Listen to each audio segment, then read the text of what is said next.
सभेला संबोधित करावं. आदरणीय नितीन गडकरीजी.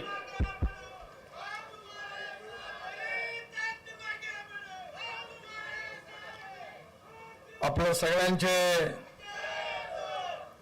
आवडते उमेदवार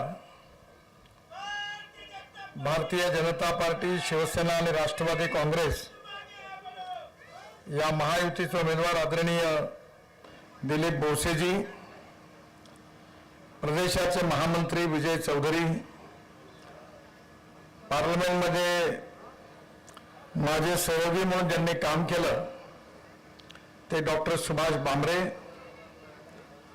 माननीय प्रतापराव देवाळकर, माझे जुने सहकारी आदरणीय सुरेश नाना निमकर, तुषार शेवाळे, निलेश कचवे, डॉक्टर प्रशांत पाटील, सुनील मोरे, यतीन पगार, किशोर बांगडिया, दादासाहेब जाधव, दिलीप देवगी, राजेंद्र सोनवणे, सुहास नंदन, भरत बच्चाव, त्याचप्रमाणे मंचावर उपस्थित भारतीय जनता पार्टी, शिवसेना आणि राष्ट्रवादी या पक्षाचे सर्व सन्माननीय नेते मंडळी आणि उपस्थित बांधवांना आणि बहिणींना,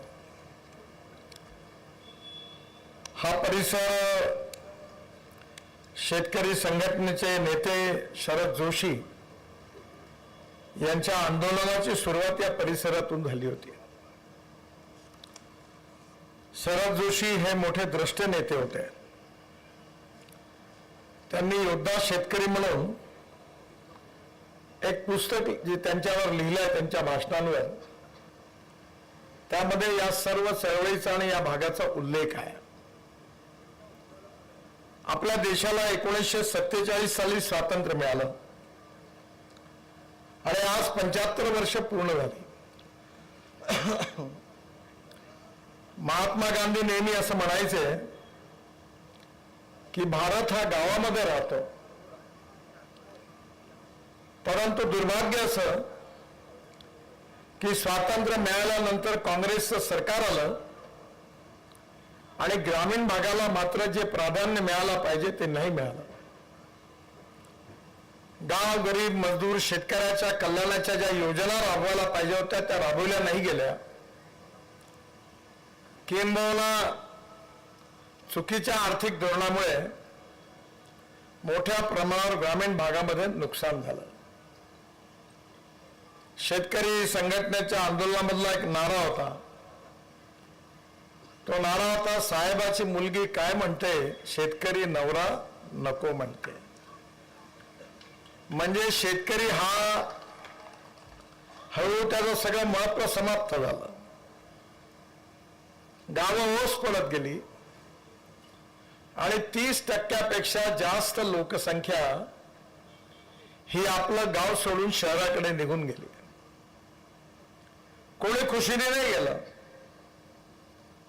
कारण हे सगळे लोक जे मुंबई, पुणे, कलकत्ता, मुंबई, चेन्नई, बेंगलोर हे सगळ्या मोठ्या शहरात जे गेले ते खुशीने नाही गेले, मजबुरीतून गेले. कारण गावात जायला रस्ता नव्हता,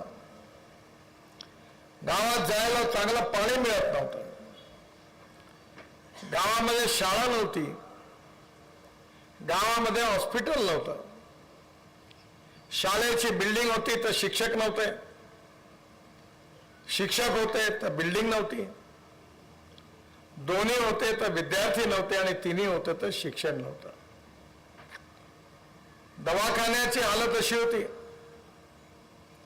की डॉक्टर होते तर नर्स नव्हती, नर्स होती तर डॉक्टर नव्हते, दोन्ही होते तर दवाई नव्हती, तिन्ही होतं तर कोण मनाला लागलं अशी दवाखान्याची स्थिती होती. मी विद्यार्थी असताना बँक ऑफ महाराष्ट्राचं कर्ज घेऊन डेअरी टाकली. मी पण शेतकरी आहे, 4 साखर कारखाने चालवतो विदर्भात. आणि ज्यावेळी डेअरी सुरू केली, पहिल्या वेतामध्ये दूध झालं, पण नंतर 6 गायी आणि 2 म्हशी होत्या. गाय गरम झाली तर गावात डॉक्टर भेटत नव्हता, तो डॉक्टर गावात राहतच नव्हता, वेटरनरी डॉक्टर. तो गावात राहिला तर गाय गरम होत नव्हती. शेवटी याच खेळामध्ये गाई म्हशी विकून टाकल्या आणि डेअरीचा बँड बाजा वाजला. कुठे चुकलं सगळं? 47 साली स्वातंत्र्य मिळाल्यानंतर आता त्या काळातले लोक कमी आहे, पण देशामध्ये 3 विचाराचा बोलबाला होता. एक होता समाजवादी, दुसरे होते साम्यवादी आणि तिसरे होते पुंजीवादी. पंडित जवाहरलाल नेहरूंवर रशियन इकॉनॉमिक मॉडेलचा प्रभाव होता आणि त्यामुळे पंडित जवाहरलाल नेहरू यांनी ते मॉडेल स्वीकारलं. हॉटेल सरकारने टाकले, एअर इंडिया विमान वाहतूक सरकारने सुरू केली, स्टीलच्या फॅक्टऱ्या सरकारने सुरू केल्या, रेल्वे सरकारच्या बजेटमधून, रस्ते सरकारच्या बजेटमधून, सोन्याची खाण देखील कर्नाटकमध्ये कोलारला सरकारने सुरू केली, कोळशाच्या खाणी सरकारने सुरू केल्या. परिणाम काय झाला? असं आपल्याकडे म्हण आहे की ज्याचा राजा बेपारी त्याची जनता भिकारी. मी आता भारत सरकारमध्ये वित्तमंत्री आणि मी माझ्या अध्यक्षतेखाली कमिटी आहे आणि हे सगळे बंद असलेल्या प्रोजेक्टचं काय करायचं आमच्याकडे येतं. एअर इंडियाला 70,000 कोटी रुपयाचा घाटा, सगळ्या खाणी घाट्यामध्ये स्टील अथॉरिटी ऑफ इंडिया बरोबर काम करत नाही, हॉटेल सगळे विकावे लागले. या सगळ्याचं कारण असं होतं की चुकीच्या आर्थिक धोरणामुळे सगळ्या देशाचा सत्यानाश झाला. जर त्याच वेळी हे पैसे गावामध्ये मजबूत रोड बनवण्याकरता खर्च केले असते, गावामध्ये शुद्ध पाण्याचा पुरवठा झाला असता, गावामध्ये उत्तम शाळा झाली असती, उत्तम अस्पताल दवाखाने झाले असते, शेतमालावर प्रक्रिया करणारे उद्योग उभे झाले असते, तरुण मुलाच्या हाताला काम मिळालं असतं आणि शेतकऱ्याच्या मालाला भाव मिळाला असता, तर कशाला ही सगळी लोक गावं सोडून शहराकडे गेली. पण हे नाही केलं. काँग्रेसने कधी याला प्राधान्य नाही दिलं. मी ज्यावेळी महाराष्ट्रामध्ये मंत्री होतो, मुंबई पुणे एक्सप्रेस हायवे, 55 उड्डाण पूल, वरई बांद्रा सीलिंग प्रोजेक्ट, ही सगळी प्रकल्प करण्याची संधी मला मिळाली. त्यानंतर अटल बिहारी वाजपेयी जेव्हा देशाचे प्रधानमंत्री झाले, त्यांनी मला दिल्लीला बोलावलं आणि त्यांनी मला असं सांगितलं, नितीन, हिंदुस्थान मधल्या सर्व खेड्यांना जोडणारी एक चांगली योजना तयार कर. माझ्या अध्यक्षतेखाली समिती तयार झाली. मी 3 महिने काम केलं, योजना तयार केली, वाजपेयी साहेबांना दिली आणि 1 महिन्याच्या आत त्या योजनेची घोषणा झाली.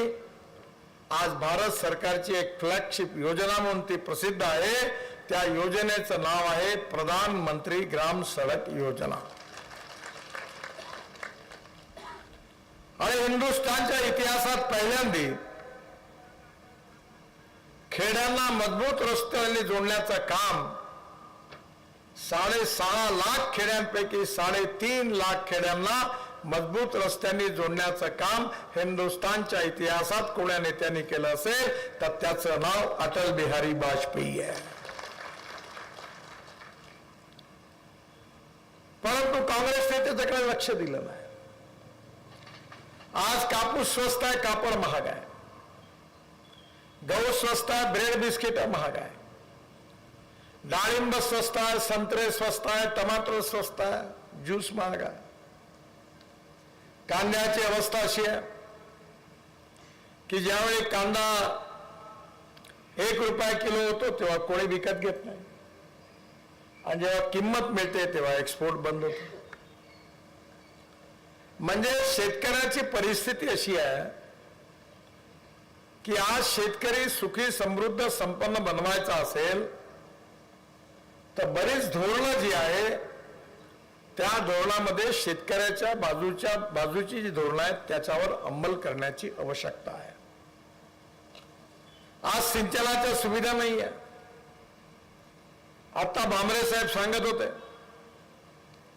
मी ज्यावेळी जलसंवर्धन खात्याचा मंत्री होतो तेव्हा महाराष्ट्रामध्ये जसे काही सिंचन प्रकल्पाचे स्मारक उभं केली होती.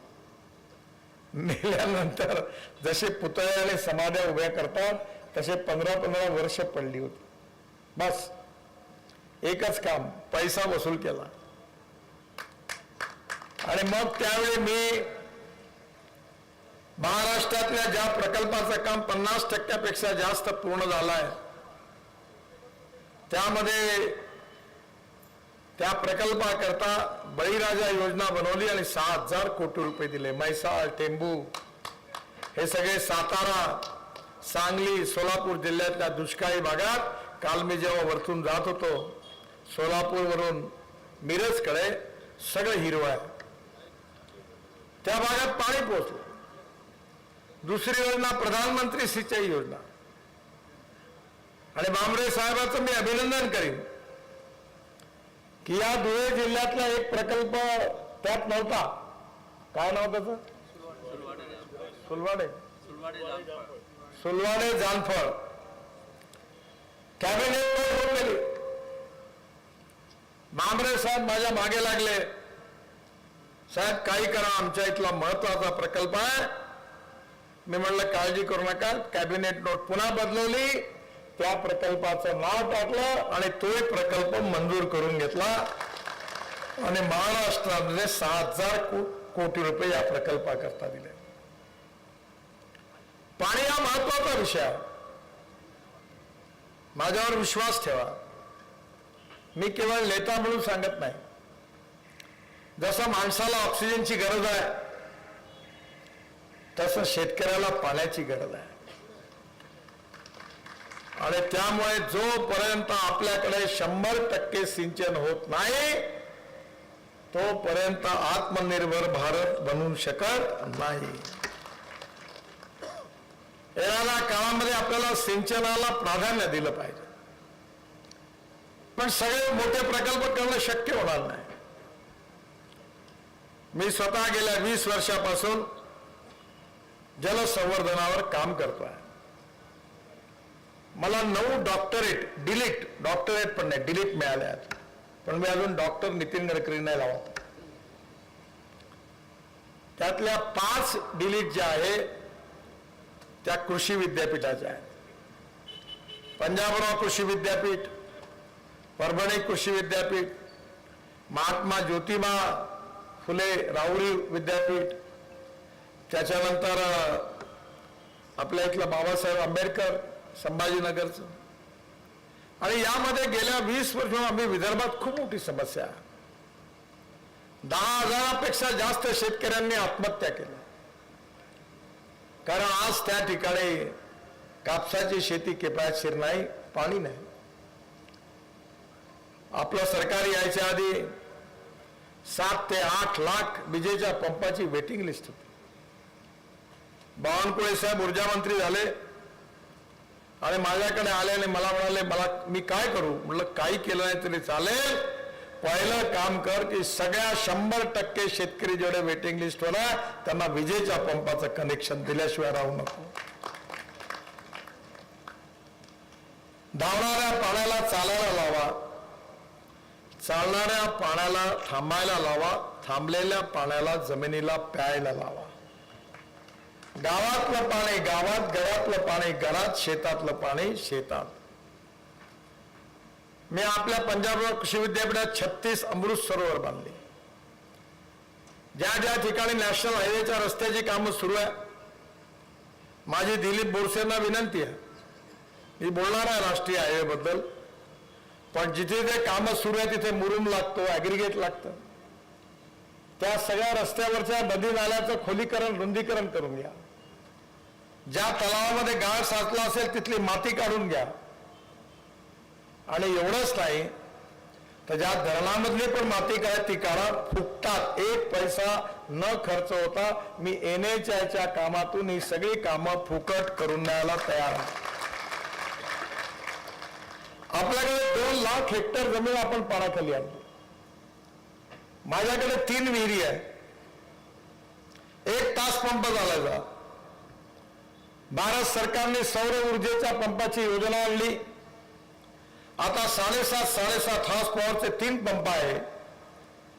आणि मी त्या ठिकाणी नदीचं खोलीकरण रुंदीकरण केलं. आता विहिरीला माझ्या पाणी आलं. 8 तास विजेचा पंप रोज चालतो. आज पाण्याची कमी नाही. 60 एकराचं सिंचन झालं. माझ्याकडे ऊस आहे 10 एकर, 88 टन एकरी ऊस आहे. अरे तुमच्याकडे खूप होतं. हे आमचं विदर्भामध्ये भूम आहे खूप. पश्चिम महाराष्ट्र आणि तुम्ही म्हणजे मेरिट मधल्या विद्यार्थ्यांची शाळा ऊसाच्या बाबतीत. मराठवाडा म्हणजे फर्स्ट क्लास मधले आणि आमच्या इकडे विदर्भ म्हणजे 100% नापास झालेले.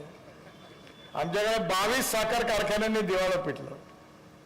मी आता 4 चालवतो. माझेच 4 आहे, बाकी सगळे बंद झाले. ते कुठून नेहमी म्हणतो की जो मागच्या जन्मी पाप करतो तो एक तर साखर कारखाना सुरू करतो, नाही तर वर्तमानपत्र सुरू करतो. आणि म्हणून मला माहिती आहे की आज आपला शेतकरी समृद्ध आणि संपन्न झाला पाहिजे. केवळ स्मार्ट शहर नाही, स्मार्ट गावं झाली पाहिजे. आणि हे केवळ गहू, तांदूळ, ज्वारी, मका आणि ऊस लावून होणार नाही. आणि म्हणून मी 2004 सालापासून सतत प्रयत्न करतो. आता मीच ट्रान्सपोर्ट मंत्री आहे. माझ्याच हातात आहे की या देशातला शेतकरी हा अन्नदाता नाही, ऊर्जादाता झाला पाहिजे. या देशातला शेतकरी हा ऊर्जादाता नाही, इंधनदाता झाला पाहिजे. या देशातला शेतकरी हा केवळ इंधनदाता नाही, तर आता आपण पंजाब हरियाणामध्ये कणसापासून, पराठ्या तुराट्यापासून, ज्वारीच्या फळापासून आपण आता त्या ठिकाणी मोठ्या प्रमाणावर इथेनॉल सुरू केलेला आहे. 1 लाख लिटर. एवढंच नाही आहे तर त्यापासून डांबर तयार केला 150 टन पर डे. आणि आता डांबर नाही, हवाई इंधन तयार केला. आमच्या नागपूरच्या एअरपोर्टचं उद्घाटन, भूमिपूजन झालं.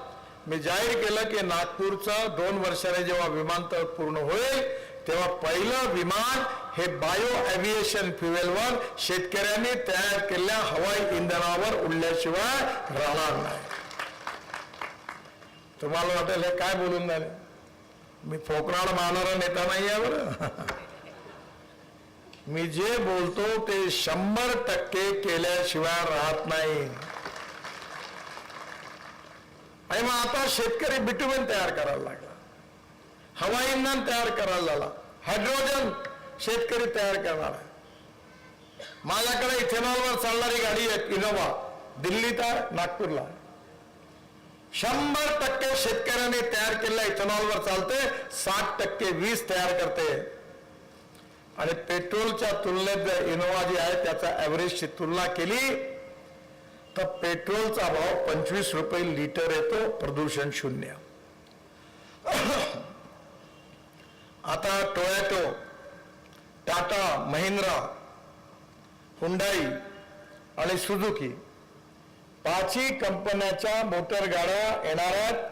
100% शेतकऱ्यांनी तयार केलेल्या इथेनॉलवर चालणार आहेत. आणि आता 400 पेट्रोल पंप इंडियन ऑइल इथेनॉलचे उघडणार आहे. कर्नाटक, तामिळनाडू, महाराष्ट्र आणि उत्तर प्रदेश 4 राज्यात इंडियन ऑइल तर्फे 400 पंप उघडले जाणार आहे. TVS, बजाज, हिरो, होंडा या सगळ्या मोटरसायकल आता 100% इथेनॉलवर आलेल्या आहेत. आणि 2 महिन्यापूर्वी तुम्ही बघितलं असेल की मी पुण्यामध्ये बजाजच्या फॅक्टरीमध्ये CNG वर चालणाऱ्या मोटरसायकलचं उद्घाटन केलं. आपण जर पेट्रोलवर मोटरसायकल चालली, राजू बजाज मालक आहे, त्यांनी सांगितलं की पेट्रोलवर जर मोटरसायकल चालवली तर पर किलोमीटर खर्च 2 रुपये 25 पैसे आहे. आणि CNG वर चालवली तर पर लिटर खर्च फक्त 1 रुपया आहे. CNG, ethanol, electric hydrogen, methanol, biodiesel, bio LNG, bio CNG, आता हे सगळं गावात तयार होणार आहे. आणि मग आपला शेतकरी समृद्ध आणि संपन्न झाल्याशिवाय राहणार नाही. आपण 22 लाख कोटी रुपयाचं fossil fuel, petrol, diesel import करतो. त्याऐवजी आता आपला शेतकरी हा इंधन तयार करणार. Diversification of agriculture towards energy and power sector, हे आपल्या सरकारने केलं. येणाऱ्या काळामध्ये आपल्याला ही परिस्थिती बदलवायची आहे. Cold storage, precooling plant, processing industries उभ्या केल्या पाहिजे. आमच्याकडे ऐकू येत आहे, भारती पवार आला होता बघायला, त्या भाज्या कापल्या की त्या मध्ये ठेवल्यावर त्या वर्षभर ताज्या राहतात. आणि 20 कंटेनर भाज्या आम्ही कॅनडा आणि अमेरिकेमध्ये एक्सपोर्ट करतो. नवीन नवीन टेक्नॉलॉजीचा उपयोग केला पाहिजे. कांद्याकरता स्टोरेज वाढवलं पाहिजे. जेव्हा भाव कमी झाला तेव्हा शेतकऱ्याला आपल्या शेतामध्ये कांद्याचं स्टोरेज करता आलं पाहिजे.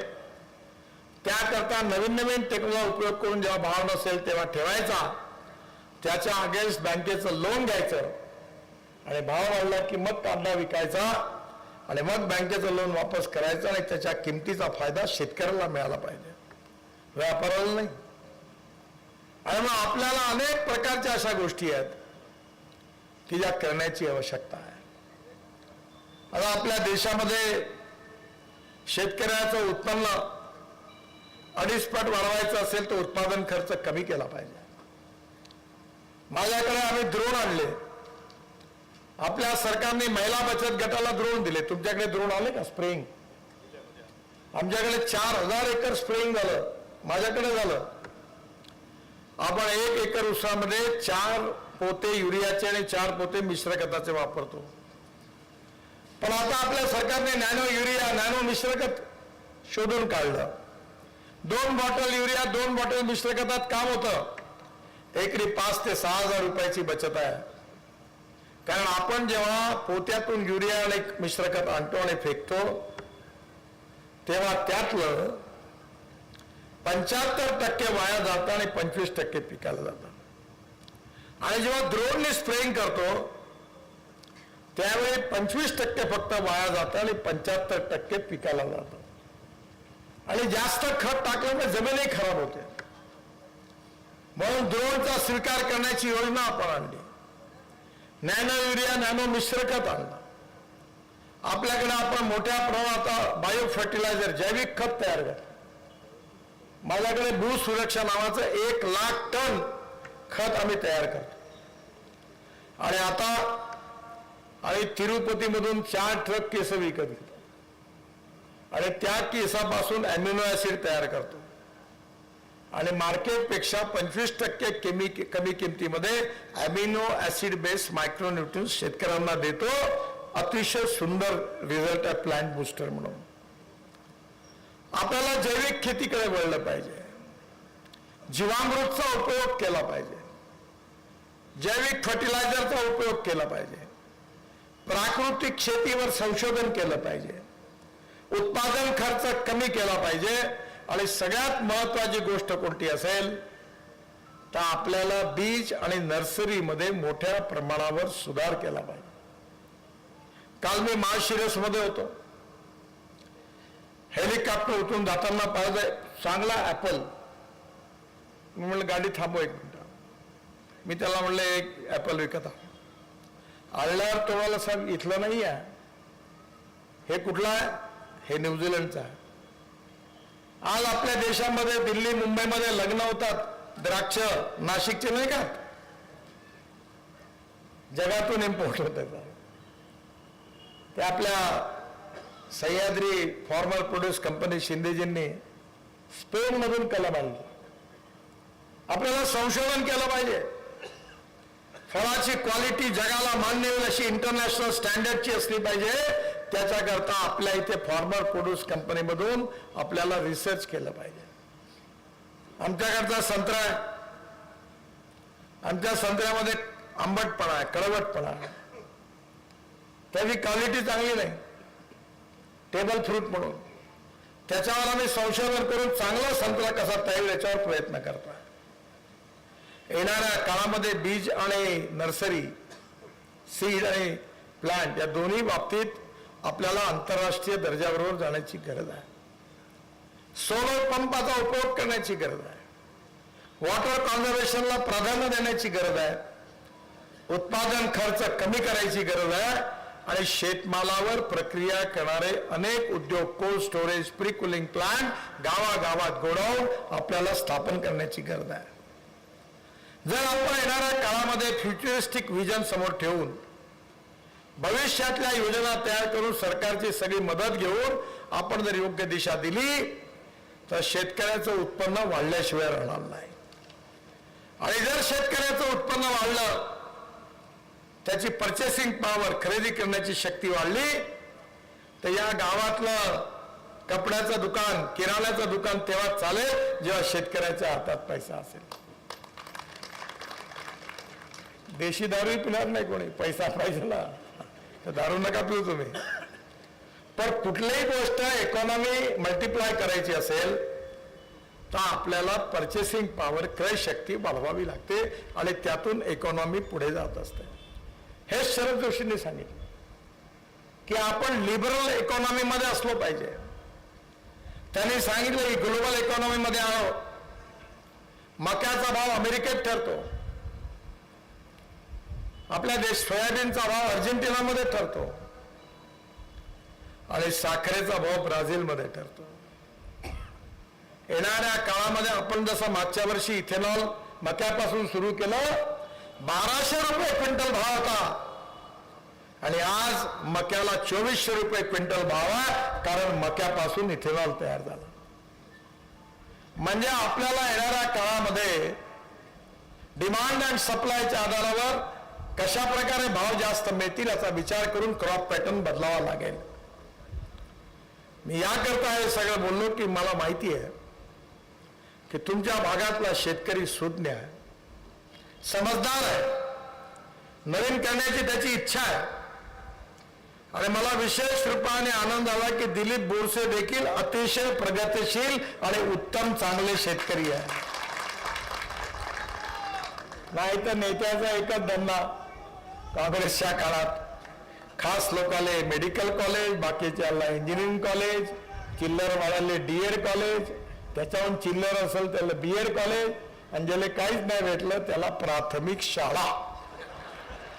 शिक्षकाचा अर्धा पगार तुम्ही, अर्धा पगार आम्ही, आणि गावोगावी काँग्रेसवाल्याची रोजगार मी. आणि पुन्हा तुमच्याकडे आले की तमाशातला चोलक असं बोलते, बाबासाहेब आंबेडकर, महात्मा फुले, शाहू महाराजांच्या महाराष्ट्रामध्ये नाटक कंपनी. याला काय घेणे देणं नाही, एकच काम आहे, एक पाव डाटा गरिबी हटाओ, हो गया विकास. मागच्या निवडणुकीमध्ये सांगितलं की बाबासाहेबांचं संविधान बदलणार आहे भारतीय जनता पार्टी. आम्ही बाबासाहेबांचं संविधान बदलणार नाही, बदलवू देणार नाही आणि कोणाची बदलवण्याची हिंमत नाही. पण लोकांना गुमराह केलं, जातीवादाचा आणि सांप्रदायिकतेचा विष घालवण्याचा प्रयत्न केला. मी लॉ ग्रॅज्युएट आहे. संविधानामध्ये एक महत्वाचा पहिला चॅप्टर आहे, तो म्हणजे संविधानाची मूलभूत तत्व. त्याच्यावर सुप्रीम कोर्टात केस झाली होती आणि सुप्रीम कोर्टामध्ये मुख्य न्यायमूर्ती, चीफ जस्टिस ऑफ इंडिया आणि 10 न्यायमूर्ती होते. त्या खंडपीठाने निर्णय दिला की silent features of the constitution काही घटनेचे मूलभूत तत्व बदलू शकत नाही. ही मूलभूत तत्व कोणती आहेत? लोकतंत्र, समाजवाद, धर्मनिरपेक्षता, fundamental right, freedom of speech. कोणी प्रधानमंत्री झाला, कोणाही पक्षाची मेजॉरिटी आली आणि कितीही मेजॉरिटी असली तरी पार्लमेंट असो कोणी असो, त्यांना मूलभूत तत्व बदलण्याचा अधिकार नाही. मग या संविधानातल्या बाकी काय चॅप्टर मध्ये 2/3 मेजॉरिटीने बदल करता येऊ शकतो. पण बाबासाहेबांच्या संविधानाच्या धज्जिया कोणी उडवल्या? बाबासाहेबांचं संविधान तोडण्याचा पाप कोणी केलं? जरा का आठवा. 75 साली इमर्जन्सी लागली होती. इमर्जन्सी का लागली? कारण अलाहाबाद हायकोर्टाने निर्णय दिला की रायबरेली मतदारसंघातून इंदिराजी लोकसभेच्या निवडणूक जिंकल्या होत्या, त्यांची निवडणूक अवैध घोषित झाली आणि म्हणून इंदिराजींनी इमर्जन्सी आणली. आणि त्यावेळी याच काँग्रेस पार्टीने या संविधानातल्या अनेक कलम जे होती ती आपल्या स्वार्थाकरता या संविधानाला तोड मरोड टाकलं, या संविधानाच्या धज्जिया उडवल्या. हे पाप काँग्रेसवाल्यांचं आहे आणि आमच्या नावाने बिल फाडतात. आपल्याकडे एक म्हण आहे ना, चोराच्या उलट्या बोंबा. तसंच आहे, उलटा चोर कोतवाल कोठा. आणि म्हणून आज खोटा प्रचार करतात. मुसलमानांना सांगतात कि ये भारतीय जनता पार्टी वाले खतरनाक है, ये चुनकर आए तो आपको कटवा देंगे, पाकिस्तान भिजवा देंगे, सुरक्षित रहना है तो पंजे पर मुहर लगाओ, नहीं तो मामला बिगड़ जाएगा. आपल्या 68 योजना आहेत. उज्ज्वला योजनामध्ये गॅस सिलेंडर आणि शेगड्या 9.5 करोड लोकांना मिळाल्या. आयुष्य योजनेमध्ये 5 लाख रुपयापर्यंतचा लाभ मिळाला. लाडकी बहीण योजनेमध्ये आपल्या आया बहिणींना सगळ्यांना आता महिन्याला महाराष्ट्र सरकारकडनं अनुदान सुरू झालं. कुठल्याही योजनेच्या खाली असं लिहिलंय का की दलित आणि मुसलमानांना अर्ज करता येणार नाही? असं लिहिलंय कुठे? सगळ्यांना योजनांचा फायदा मिळतो. सबका साथ, सबका विश्वास, सबका प्रयास और सबका विकास. माणूस हा जातीने मोठा नसतो, माणूस हा गुणांनी मोठा असतो. या समाजातली अस्पृश्यता, जातीयता समूळ नष्ट करून मानवतेच्या आधारावर सामाजिक समता आणि आर्थिक समता समाजात प्रस्थापित झाली पाहिजे. मी पण लोकसभेला निवडून आलो आहे. मी नाही जातीवादाच्या, मी नाही एंटरटेन करत. माझ्याकडे कोणी आला तर ठोकून काढीन. नो जात. मी नागपूरच्या आमच्या मतदारात सांगितलं सगळ्यांना की नागपूरची जनता माझा परिवार आहे. मी नागपूरचा आहे आणि जनता माझी आहे. जो वोट देईल त्याचंही काम करीन, जो देणार नाही त्याचंही काम करेन. जात, पंथ, धर्म, भाषा याच्या वरती उठून आपण विचार करणारा समाज आपल्याला निर्माण करायचा आहे. मला तुम्ही सांगा, तुम्हाला एखाद्या रेस्टॉरंटमध्ये जायचं असतं, तुम्ही विचार करता का आपला जातवाला याच्याकडेच जा? नाही. तुमच्या जिभेला जिथं चांगलं लागते तिथंच जाऊन धसता ना. मग नाही, तेव्हा नाही विचार करत कोणा जातीचा. तुम्हाला हार्टचं ऑपरेशन करायचं असतं, नाही नाही आपला जातवाला याच्याकडे करून घ्या. नाही, तुम्हाला चांगला डॉक्टर पाहिजे. अरे बिघडून जाईल म्हणते काम नाही तर. मग तुम्हाला तिथे चांगला डॉक्टर पाहिजे, चांगलं रेस्टॉरंट पाहिजे, तर निवडणुकीच्या काळात का बरं असं करता?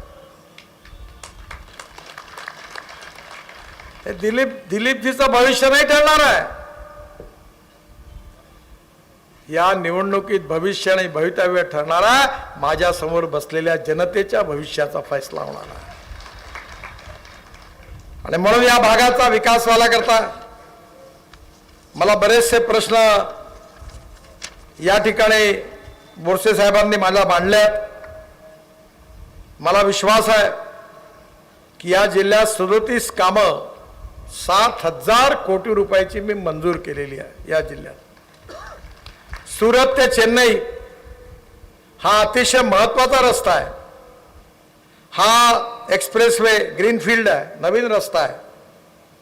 हा अहिल्यानगर, नाशिक, बीड, धाराशिव, सोलापूर, कर्नूल, तिथून कन्याकुमारी, चेन्नई, बेंगलोर, मंगलोर, त्रिवेंद्रम, कोचीन, हैदराबाद सगळ्या दक्षिणेत जाणार आहे. आता उत्तरेतून निघाल्यानंतर मुंबईला, पुण्याला, कोल्हापूर आणि सोलापूरपर्यंत येण्याची गरज नाही. आणि आज सगळा काश्मीर ते कन्याकुमारी पर्यंत आहे. तुम्ही कधी मनालीला गेलात? मनालीमध्ये एक रोहतांग पास आहे, वरती जायला 3.5 तास लागतात. तिथे टनेल बांधली आहे. आता 3.5 तासाच्या जे 8 मिनिटात बाहेर निघतो. तिथून बाहेर निघाल्यानंतर 8 टनेल बांधल्यात लद्दाख लेह पर्यंत. रोड चांगलं काम सुरू आहे. लद्दाख लेहवरून जोजिला टनेल आशियातली सगळ्यात मोठी 75% काम झालं आहे. कारगिलच्या खाली बाबा अमरनाथचं दर्शन होतं तिथून. तिथून निघालं की झेडमोर टनेल, जिथे आता आतंकवाद्यांनी हल्ला केला होता. झेडमोरवरून श्रीनगर, श्रीनगरवरून जम्मू पर्यंत 18 टनेल बांधल्यात. आणि कटराच्या आधी कटरा दिल्ली एक्सप्रेस हायवेनी दिल्लीहून दिल्ली मुंबई एक्सप्रेस हायवेनी सुरत, सुरतवरून नाशिक, नाशिकवरून अहमदनगर, अहमदनगरवरून सोलापूर, सोलापूरवरून कर्नूल आणि कर्नूलवरून कन्याकुमारी, चेन्नई, बेंगलोर, हैदराबाद, कोचीन, त्रिवेंद्रम. हा सगळा रस्ता 7 देशाची हार्ट लाईन बनणार आहे आणि त्या भागाचा विकास झाल्याशिवाय राहणार नाही. या रस्त्याची किंमत किती आहे माहिती आहे? 80,000 कोटी. एक नवीन स्मार्ट सिटी सगळ्या ठिकाणी बिझनेस या ठिकाणी सुरू होणार आहे. आणि दिल्ली ते चेन्नई जे अंतर आहे ते 310 किलोमीटरने कमी होणार आहे. नाशिक जिल्ह्यात 2 पॅकेजेस आहेत, त्याची किंमत 4,500 कोटी आहे. भूसंपादन अंतिम टप्प्यात आहे. गोंदे ते पिंपरी सदी 200 किलोमीटर 940 कोटी रुपये. या कामाची पिंपरी सदो आग्रा हायवे समृद्धी महामार्गाचं कनेक्ट आहे. सध्या 4 पदरी महामार्गाचं 6 पदरीकरण सुरू आहे. ठाणे नाशिक धुळे NH03 7 ठिकाणी ॲक्सिडेंटल स्पॉट होते, त्याची सुधारणा 580 कोटी रुपये. नाशिक पेठ NH848 याच्या 50 किलो लांबीचं काम पूर्ण झालं. तथा सावळघाट आणि कोटंबी इथे फॉरेस्टमुळे काम अडकलं होतं, ते सुटलं आहे. आता 75 कोटी रुपयाचं नव्याने टेंडर काढून कामाला सुरुवात झाली आहे. वणी गावातील रस्त्याचं चौपदरीकरण 60 कोटी रुपये हे ॲन्युअल प्लॅनमध्ये मी मंजूर केलेलं आहे. सापुतारा वणी दिंडोरी या रस्त्याकरता 125 कोटी रुपयाची निविदा मागवलेली आहे. लवकरच कामाला सुरुवात होईल. जळगाव चाळीसगाव मनमाड नस्तनापूर गावाजवळ आरोबीचं बांधकाम मंजूर असून भूसंपादन सुरू आहे. त्याला 116 कोटी मंजूर केलेले आहे. मालेगाव बायपास याची 73 कोटी रुपये किंमत आहे. भूसंपादन प्रगतीत आहे. आणि बागलान मतदारसंघामध्ये सटाणा ते मंगरूर हा आत्ता मी रोड पाहायला काम जरा ढिलं चालू आहे. त्या ठेकेदाराला रगडल्याशिवाय राहत नाही.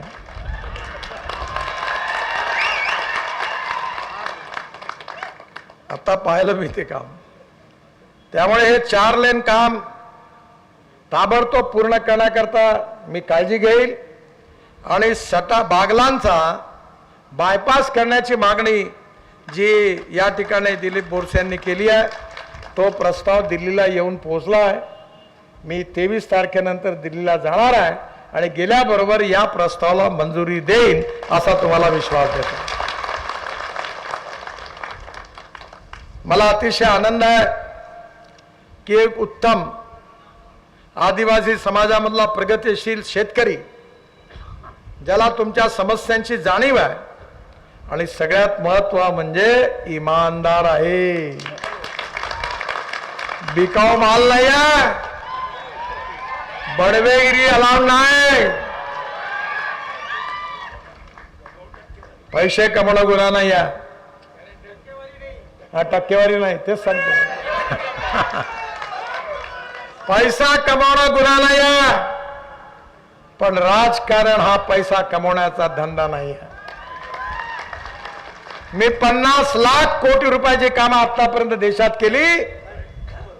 एक माणूस तुम्हाला भेटणार नाही, एक कॉन्ट्रॅक्टर भेटणार नाही की त्याला आपल्या कामाच्या मंजुरी करता माझ्या घरी चक्रा मारावा लागला. हा देश तुमचा आहे, ही तुमची मातृभूमी आहे. या देशाला भय भूक आतंक भ्रष्टाचारापासून मुक्त करायचं आहे. या इकडे या देशाला आत्मनिर्भर भारत बनवायचा आहे. या देशाला $5 ट्रिलियन इकॉनॉमी बनवायचा आहे. या देशातला शेतकरी, शेतमजूर, दलित, आदिवासी या सगळ्यांची गरिबी दूर करून त्यांचं कल्याण करून तरुण मुलाच्या हाताला काम द्यायचं आणि शेतकऱ्याच्या मालाला चांगला भाव द्यायचा आणि भारताला विश्वगुरु बनवायचा आहे. विश्वगुरु. आणि हे विश्वगुरु बनवायला तुम्ही आम्हाला आशीर्वाद द्या, तुम्ही आम्हाला शक्ती द्या आणि एक प्रामाणिकपणे टक्केवारी न घेणारा इमानदार नेता वाय आपल्याकडे आपला तन मन धन त्यांच्या मागे लावून त्यांना प्रचंड मताने विजयी करा ही विनंती करण्याकरता मी आपल्याकडे आलो आहे. आपण त्यांना विजयी करावं ही विनंती करतो. मला अजून 4 सभा करायच्या आणि रात्री मुंबईमध्ये आणि ठाण्यामध्ये पण सभा आहे. माझं भाषण संपवतो. माझ्याबरोबर जोरात म्हणा, भारत माता की, भारत माता की, भारत माता की, भारत माता की. धन्यवाद. नमस्कार. या ठिकाणी एक गडकरी साहेबांना मी विनंती करेन की महाराष्ट्र राज्य मजूर फेडरेशनचे संचालक शिवाजी रौंदळ यांचा भारतीय जनता पार्टीमध्ये प्रवेश होतो आहे. शिवाजी रौंदळ, शिवाजी अप्पा रौंदळ.